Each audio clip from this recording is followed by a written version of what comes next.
This is video number 15, in which we will perform an activity in which we will prove that the carbon dioxide is exhaled during the process of respiration.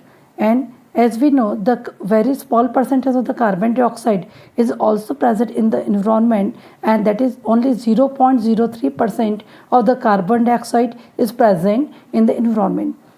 To perform this activity, we will take 2 glass test tube.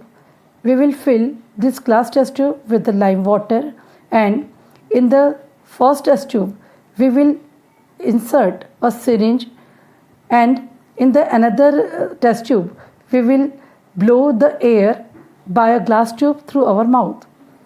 After some time we will see that when we blow the air through our mouth in the test tube, after some time the lime water turns milky. That is due to the action of the carbon dioxide with lime water, as a result of which the color of the lime water turns milky. On the other hand, when we will blow with the air with the syringe or pichkari in the another test tube, we will see it will take more time to turn milky, because a very small percentage of the carbon dioxide is present in the atmosphere. इस video में हमें एक activity करनी है। इसके लिए हम 2 समान आकार की कांच की परख नली लेंगे, उन दोनों के अंदर चूने का पानी भरेंगे।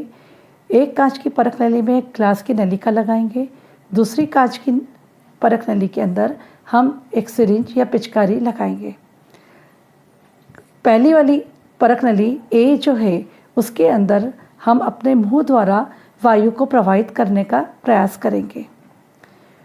हम चूँकि मुंह से जब वायु छोड़ते हैं तो श्वसन की क्रिया के फलस्वरूप जो वायु उत्पन्न हो रही है वो मुख के द्वारा इस परख नलिका के अंदर प्रवाहित होगी।